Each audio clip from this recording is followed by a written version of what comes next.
Ferrari has once again been thrust under the scorching spotlight of the Formula One world, not because of its on-track results alone, but because of the increasingly shaky internal dynamics that erupted after Ferrari chairman John Elkann publicly criticized his own drivers, Charles Leclerc and Lewis Hamilton. Many believe this was not just a comment, but a signal of a deeper cultural issue within Ferrari, one that reopens old wounds. The Sao Paulo GP became the perfect point of collapse to expose these problems. Leclerc was caught in the incident involving Oscar Piastri and Kimi Antonelli at Turn 1, eliminating his chances before the race had even truly begun. Hamilton didn't fare any better, struggling with floor damage before eventually retiring after dropping far out of the points. Yet the chaos on track was nothing compared to the storm that came afterward. Not long after the race, Elkann delivered comments that sent shockwaves through the F1 paddock. He urged both of his drivers to focus on racing and talk less. The public criticism was seen as strange, disproportionate, and psychologically dangerous.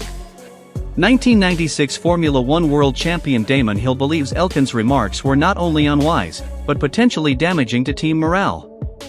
"I watched the interview. I was a bit shocked by what I heard, and I think many people were too," Hill said.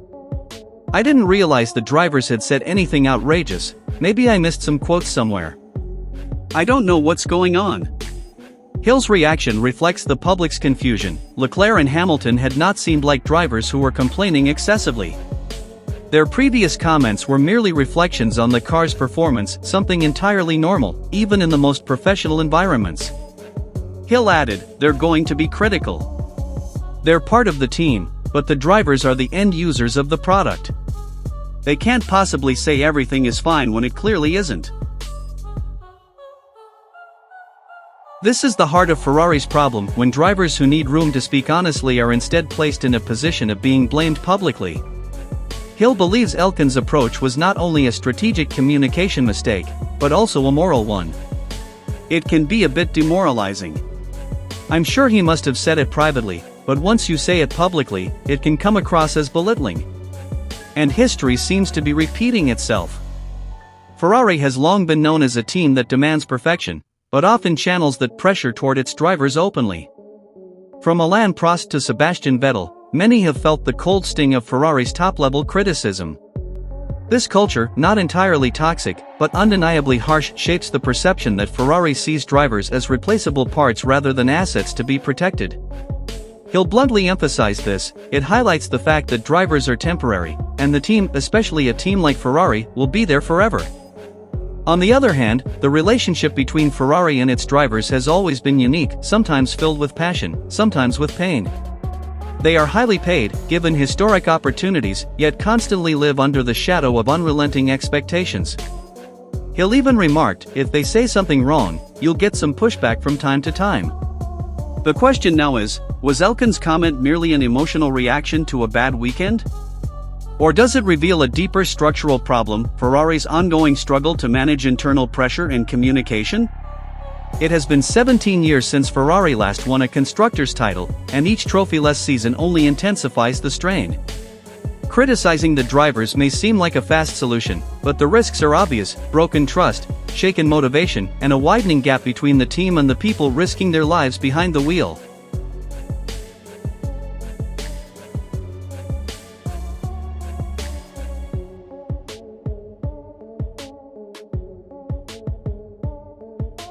But the storm crashing over Ferrari seems far from over. Elkann's comments didn't just shake the paddock, they unleashed the most frightening question of all: does Ferrari still understand what its drivers truly need to win? In Formula One, trust is a foundation more fragile than a front wing in dirty air.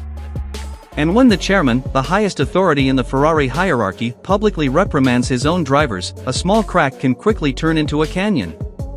Picture the atmosphere in Maranello after those words went public. Technicians sitting in silence during the briefing.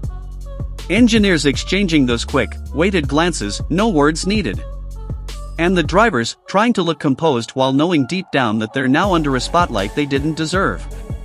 Ferrari is not just a team, Ferrari is an institution. A name soaked in history, pressure, obsession, and expectations that never die. And because of that, every word from its leader becomes a double-edged blade, capable of building, but just as easily capable of destroying. And on that weekend in Sao Paulo, the blade was pointed directly at the two men who were desperately trying to keep the ship from sinking. Leclerc, long seen as Ferrari's crown prince, once again found himself struck by misfortune not of his own making. Dragged into the Piastri-Antonelli incident, his race was ruined before he even had the chance to show his pace. Yet in a bitter twist of irony, instead of support, he received a reprimand from the very top. Hamilton didn't fare any better. In a season meant to usher in a new era for him and Ferrari, he has been forced to battle technical issues, on-track incidents, and a car that simply hasn't been competitive. Then came Elkan's comments that seemed to blame him for circumstances entirely beyond his control. If anyone understands the psychological wounds such pressure can inflict, it's Damon Hill. He knows how words can dismantle a driver's belief.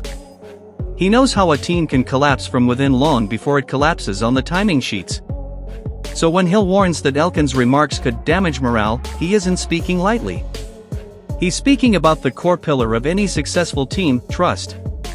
A trust that now appears to be eroding. Because public criticism is never just about assigning blame. It's a signal, a deeper message, that in moments of frustration, Ferrari seems prepared to sacrifice anyone standing at the front line, including those who are most vulnerable. Is this the first time? Of course not. Prost endured it. Mansell suffered through it. Vettel felt its sting as well. And now, Leclerc and Hamilton seem to have been pulled into the latest chapter of Ferrari's eternal drama, a drama of towering expectations, relentless pressure, and egos clashing at the highest level. Behind all of this looms one question, hanging like a storm cloud above the Scuderia. If the leader has lost patience, how can the drivers possibly hold on to hope? Ferrari now stands at its most dangerous crossroads, to rise by standing together, or to collapse by tearing each other apart. And if they choose the latter, they won't just lose this season. They'll lose the future they were meant to build.